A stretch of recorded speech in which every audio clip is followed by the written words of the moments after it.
Welcome back to BSRTV for round 11 of the British Sim Racers Touring Car Championship from the Indy Bike Circuit at what is an unusual circuit for the touring cars, at least. Calling the shots, Chris Cohen as always, with Matt Dalton for the evening. Good evening, Matt. Evening, Chris. Evening, everyone. Fantastic racing in the first race, especially between the top six. Cobo Lopez takes another victory in the series, putting him ever closer to the front of the table, and Hoog gets a sweet second place, Sutton third, and then Chepelewski rather than Savidovic and Rushworth rounding out the top six, with the other drivers quite a long way behind. Saw some action at the start of that one though, and we hope to get a bit of a cleaner start this time, right Matt? Take that as a no. Yeah, I don't mind a bit of carnage. Let's hope for the driver's sake at least they can get through that in one piece this time around. We'll see, as we are going to go down to the circuit any moment, as the warm-up is going to be drawing to a close and the drivers will be gridding up for round 11. But we had a chance during the off-season to talk to a number of our drivers and get a little bit more information from them on exactly how they feel about this particular championship and iRacing in general. And here is one of those conversations.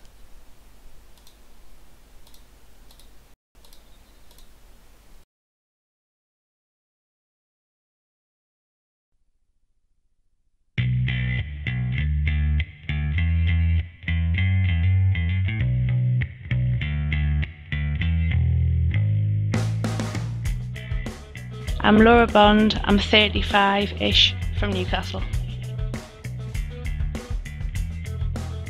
I run in the Kias on a Thursday, British Touring Car Championship, and on a Wednesday for fun I do the Porsche.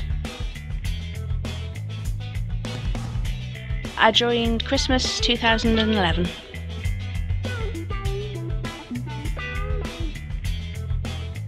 Years ago I played Gran Turismo 4 and 5, but I lost interest. The multiplayer wasn't up to much, and I got a bit bored on my own.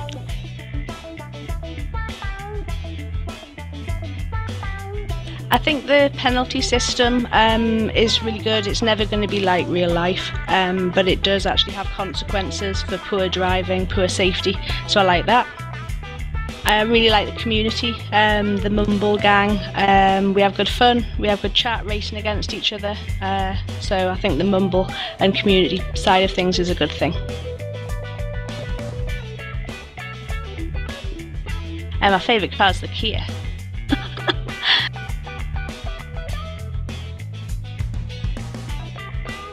Slow girl at the back to mid-pack runner. I've improved a lot over the last year. Progress is now slowing, but I'm hoping to achieve and maintain a mid-pack runner.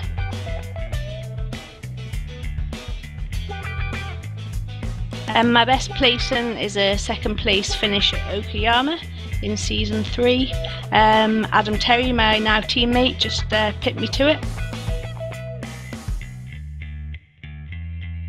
And my worst was definitely pole at Laguna Seca, losing it in the corkscrew and messed up a whole load of people's races and championships maybe.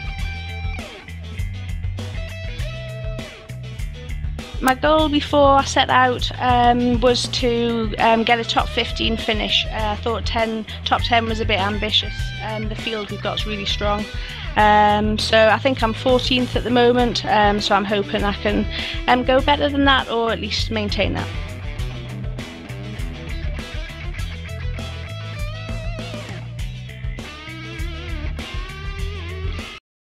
Well, that's Laura Bond there talking to us a bit earlier in the season. Nice to get to know a little bit about these drivers that we're seeing every week as well, Matt. Yeah, oh, gutted I missed that. Oh, Bondy, lovely kid. Dora, she's a good laugh. She's always one of the cheery, bouncy ones, and yeah, it'd been interesting to have a chat with a few more as well. Have we done Ash yet? Have we done him? I don't know if I approve of that phrasing, but no, we haven't. Well, I know I have. They're just queuing up here on BSRTV to get their interviews done, to get done by BSRTV, and we haven't obliged them all yet. So down to the track then, 3 minutes to go here. It's going to be an interesting grid Ellis Stevens to start on pole position, Matt. Yeah, not. I would have said a familiar position for Ellis at the front, but of course with recent years it hasn't been, has it? No, it really hasn't. He's not found the same form, and I think it's just because not because he's got worse, but because the competition's got that much stronger that every driver feels the burn of, well, 33 rounds now in a season here, so quite a lot to do for any driver, and it's going to make a difference as well. Just the quality and the length has gone up. Sorry, we still talking about the racing? Yeah, it has, and you know, look.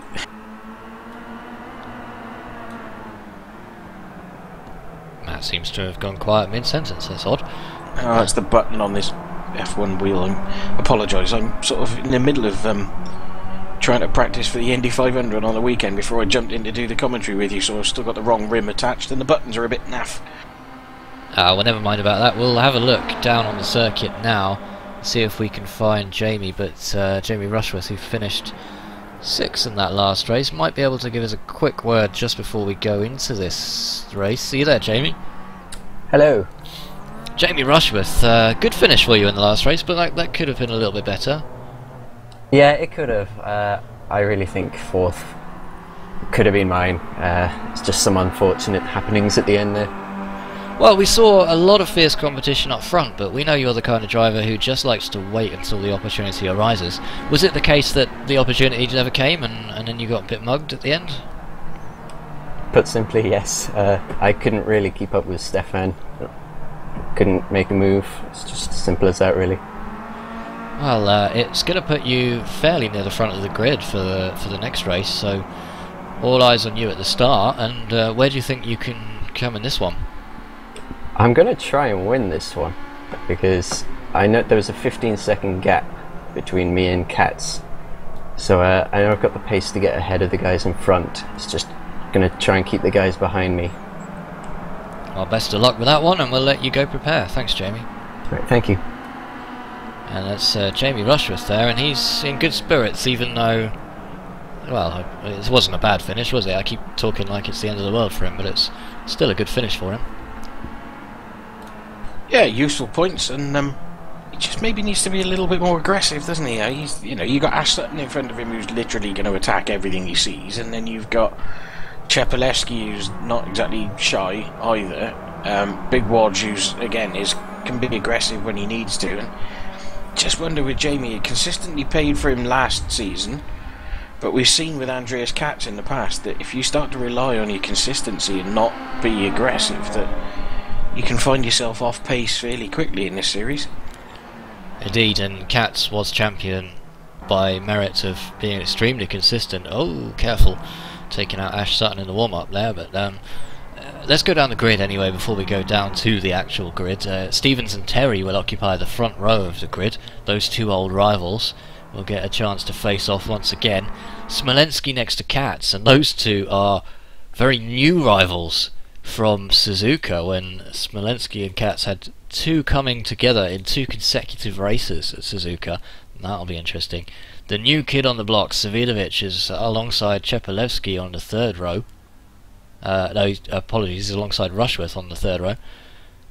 So old versus new there. And Chepelewski and Sutton on row 4, and then Hoog versus Lopez on row 5. Which of those rows is going to be the most interesting to watch from the start, do you think? 3.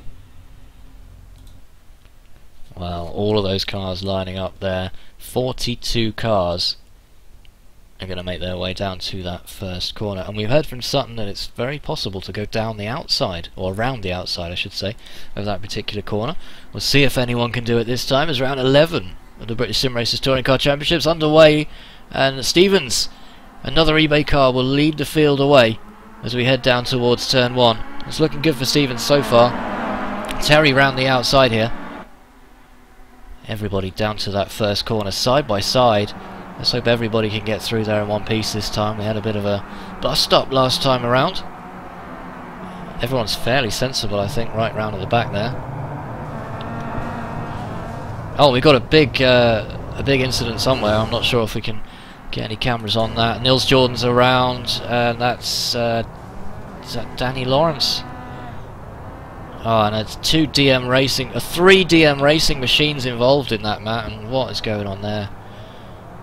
Oh, let's go back and have a look at TMNT that. manager's not going to be overly amused there, is he? Well, oh, bit of contact there involving Ash Sutton as well.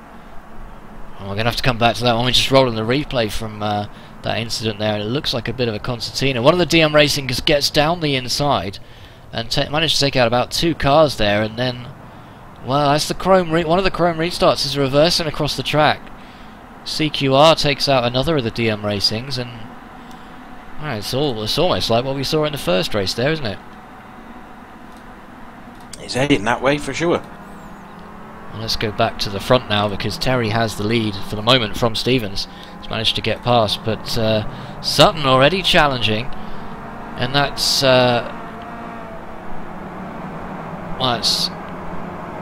where is Sutton running at the moment then? At 8th, I think. I believe 8th. Yep. Believe he's 8th. Lopez behind. And That's Chepelevsky is in front of him. Smolensky. Chepelevsky's showing in the wrong position on mine. It's not correct, I don't think. He's not in 12th. Ah, interesting. Anyway, still on the first lap here from the Indy bike circuit. Oh, that's down the inside goes David Baker. And Chepelevsky's got to watch out because Sebastian Job is right behind him. We didn't see much of Job in the first race, Matt. He got punted, I think, didn't he? He did indeed, and he's back in it for this one, so he might well move up this field. Katz, meanwhile, it's almost becoming a rarity to see him in the top 3, but there he is. Doing extremely well for Karcher at the moment in the 23. Savidovic right behind. Savidovic looking around the outside. Oh, and into the back of Katz. Adam Terry's the one looking dangerous to me here. He's got some pace. We saw that from the previous race when he isn't damaged, and he's stretching the advantage a little bit here. That's about a 1 second gap. Doesn't look like much, but when they get onto that straight it will elongate considerably. Lopez only down in 9th for the moment, and Lopez and Sutton will surely hold each other up with their constant scrapping. Watch all of those cars stream their way through,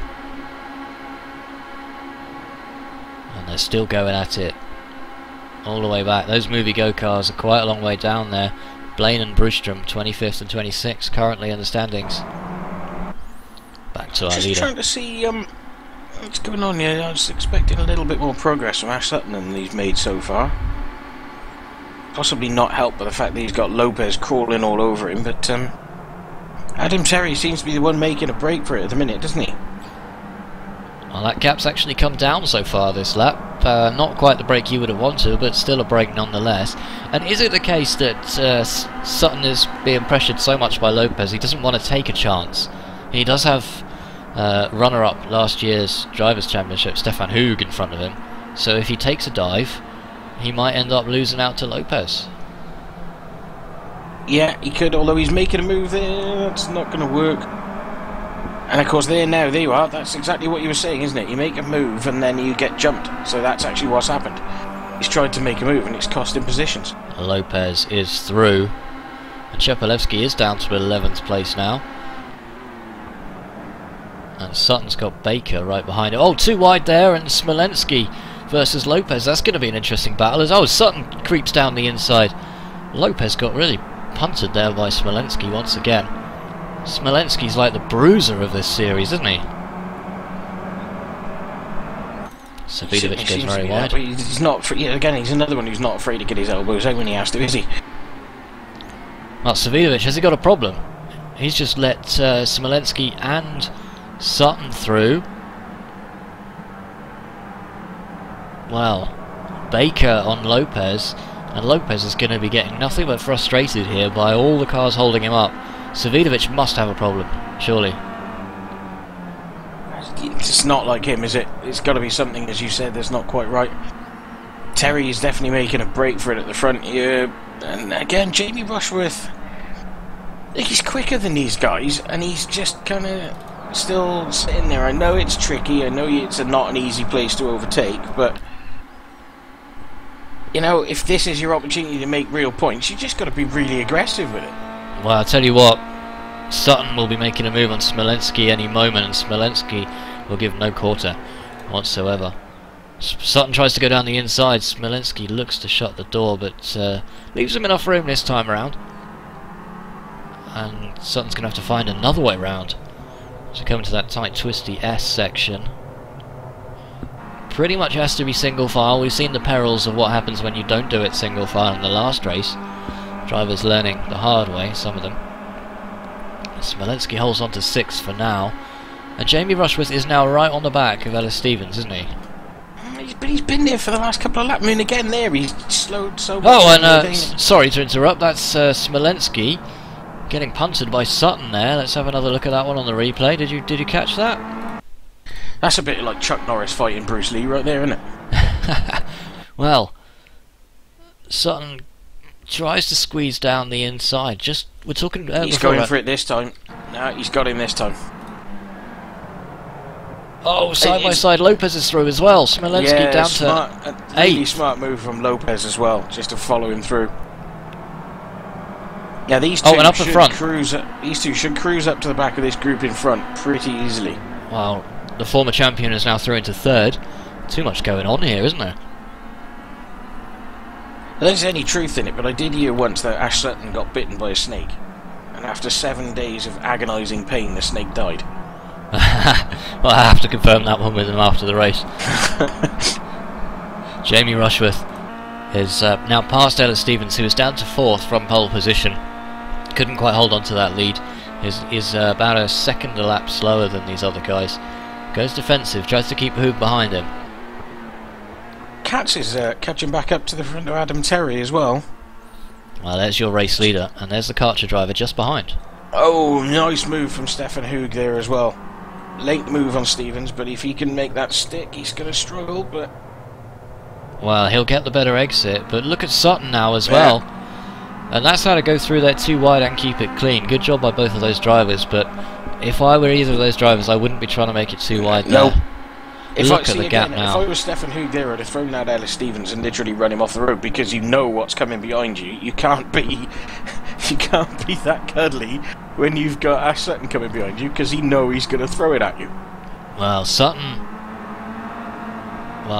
still got Lopez behind him and Hoog in front of him, and Stevens is arguably a bit slower than these guys as they make the full use of the runoff area on the right hand side of your picture there. Well, Hoog's making a move there.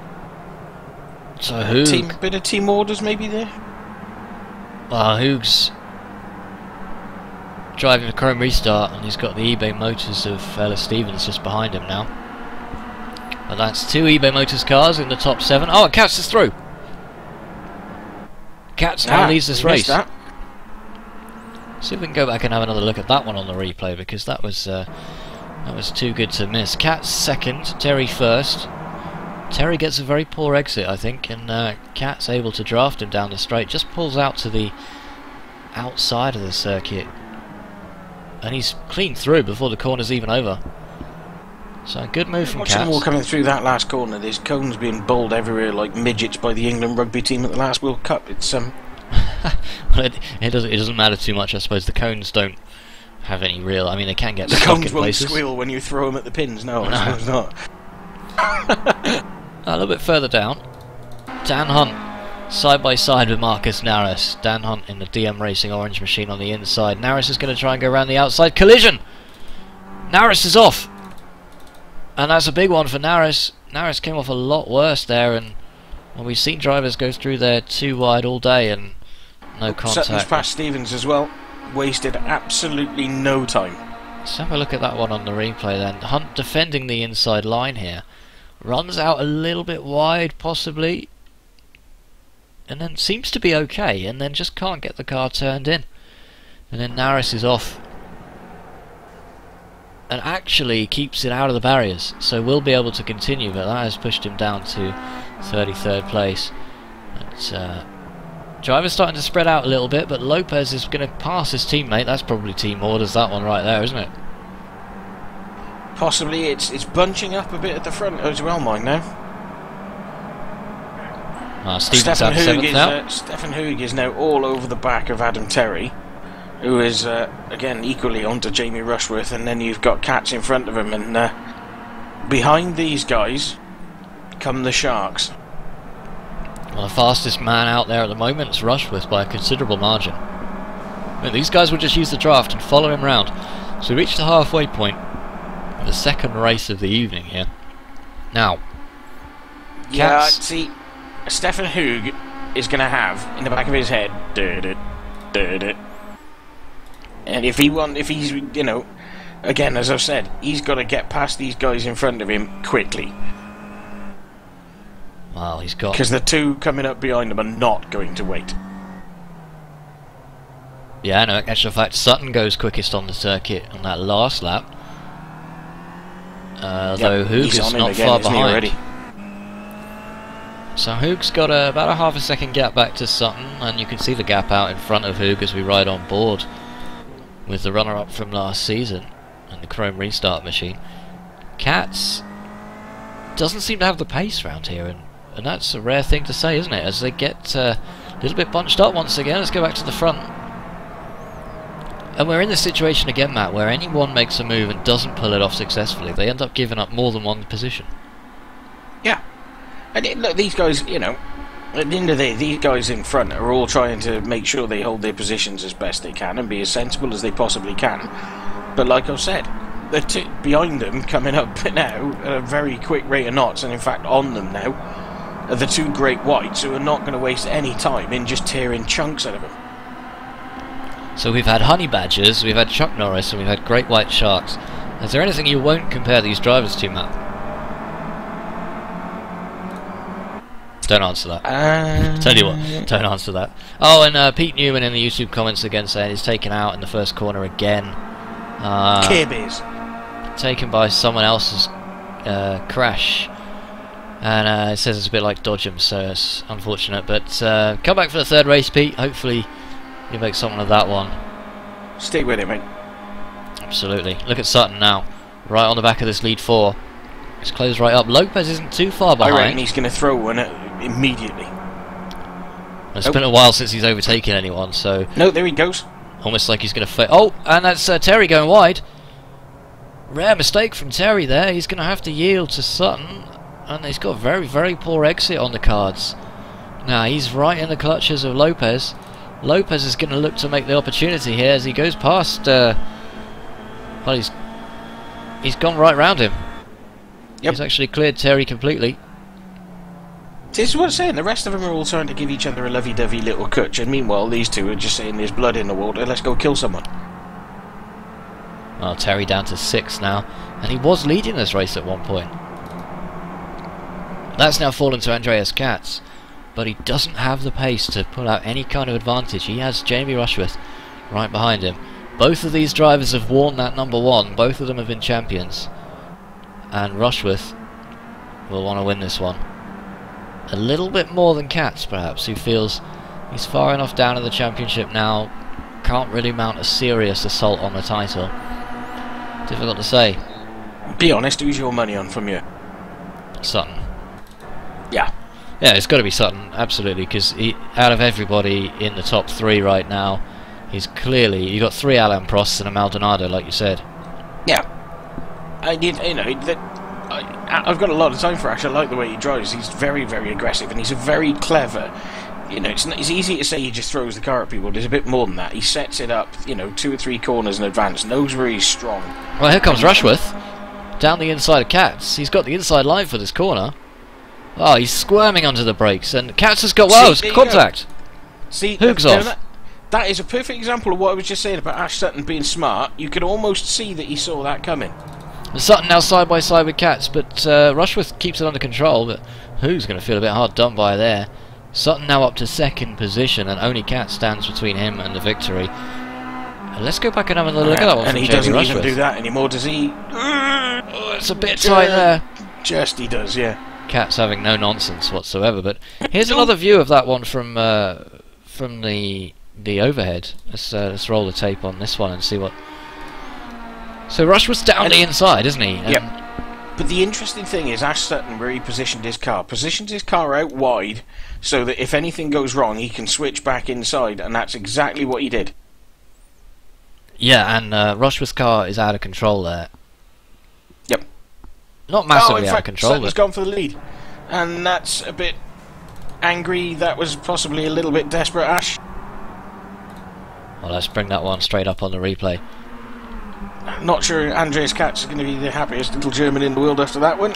He just can't keep his nose out of trouble, Katz, and it's no fault of his whatsoever. But we've seen this move from Sutton before. I mean, to dive down the inside at that particular corner, and Katz just takes the normal racing line there. Sutton's nowhere near halfway up the side of Katz, so no real question that Katz is doing the right thing. He doesn't have to leave him any room. No. Katz pushed out wide. Sutton gets collected in the rear by that was Rushworth. a little bit naughty, that one, I think. Slap on the wrist, Ash. Out of all that, the only loser really is Katz, because Sutton's still going. Rushworth back up to second. Lopez now moves up to third. Don't forget you started 10th in this race.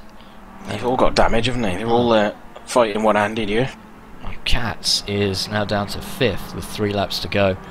Chepelevsky, meanwhile, runs all the way down in 12th place, so not a good finish for Chepelevsky if he happened to finish here. Laura Bond not far behind in 15th, so your fan club is still very much alive. I'm her fan club, aren't I? Surely. I thought you were the secretary. Chairman.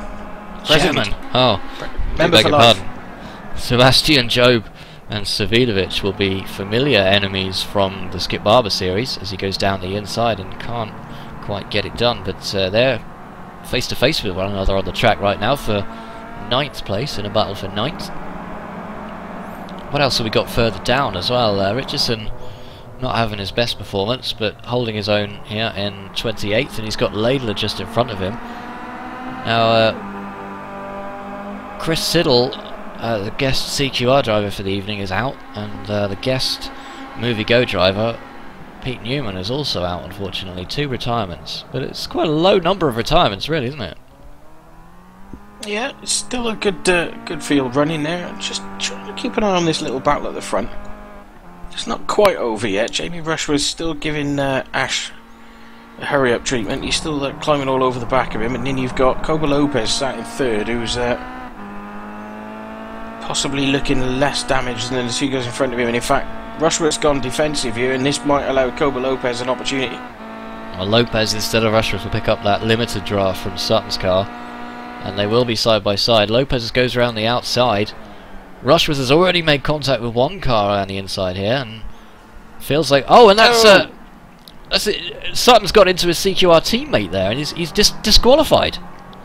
Sutton is disqualified by hitting his own teammate.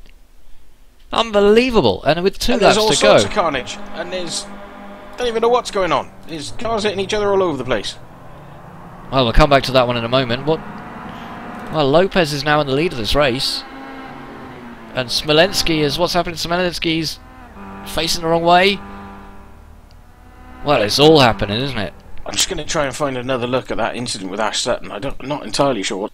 Let's go back and have another look at that. He's gone into turn 1. And his teammate's out wide. Then his teammate's come back. And then he's just tried to stay out of the way and kind of given Ash nowhere to go in doing it. He obviously hasn't communicated which way to go. Well, that's Sutton out of the race, and then is that? Well, everything kind of broke loose from there. Oh, that's who gets into Chepelevsky, I think. And no, it's Smolensky. Who gets into Smolensky, and then Hoog's teammate Baker is all over the place, and there's 4 cars off there. And then what happens to Smolensky from there? We're still on the replay here. Smolensky just couldn't get that car back in order, I don't think. And no, the steering's damaged. Look at it. The steering's completely gone on that car, and he's had to pull it off. Wow. A lot of action towards the end of this race then. Sutton is out, disqualified by his own teammate. Well, and also by himself giving Katz a bit of a slap earlier on as well, so he's not entirely blameless on his own there, is he? So we should explain to any viewers unfamiliar with this that there is a limit on the number of times you can make contact, spin off, or go slightly off the track. And if you go over that limit, as we see Zuzov going past... Oh, and Laura Bond's up to 11th as a result of that, just sneaks past David Baker. And that's Baker and Jerome Kaiser just behind. If you go past that limit, you're removed from the track immediately and you're out of the race. No black flag, you're just taken off the track. Lopez is going to take his second victory. Who would have predicted that? Him. Oh, probably. Probably. Well, no driver's ever done all three in the evening, and he's going to be starting 20th on the grid if he brings this one home for the win. Survival is going to be the trickiest thing, isn't it? I can't see anybody doing it 20th, though. Neither can I, but, you know... To be clear, there's no specific prize on offer other than the prestige of it, as that one of the DM Racing cars very kindly gets out of his way. Wouldn't want to be battling with him as a back marker. What a fascinating race. Cat's back up to 3rd. We'll feel a little bit of justice from that, perhaps. Terry back up to 4th now. Kevin Critchley sitting in 7th place. That would be a good finish for Critchley. And who's going to get that? Well, Coba Lopez over the line to take another victory. Doesn't take any chances this time. Just buzzes the pit wall as car's looking a bit shaky, so didn't want to try and do any kind of weaving or anything like that. Rushworth takes 2nd, Katz 3rd, Terry 4th, Hoog 5th, Job in 6th place, Critchley 7th, and then Steven Savidovic and Baker to round out the top 10 there. Well, actually, Zuzov has shown his 10th place, beg your pardon. What happened to Baker there? Oh, Baker down to 13th, so Bond 11th, then Kaiser, then Baker. Shepalevsky can only manage 14th, now that's a surprise for me, Matt. Yeah, something must have been broken or something early there. That's not like Stelly at all. And Gearing, great result for Gearing in 15th place. So, Tucker comes home 16th, Brustrom 17th, Hunt in 18th, Chanovsky 19th, and Richard Wilde will start on pole position because he's got the reverse grid top 20 coming his way. Nice. That's not a bad position for Rich. He's relatively quick driver as well, so he'd be interesting. Absolutely, and another eBay Motors driver to contend with. But Lopez will be starting from 20th place on the grid. What can he do from there? Surely he can't win another race. You'll have to join us in about 10 minutes time to find out, as we'll be back for round 12 of the British Sim Racers Touring Car Championship, the final race of the evening. From me and Matt, thanks very much for watching this one, and we'll see you out there on the track in just a moment.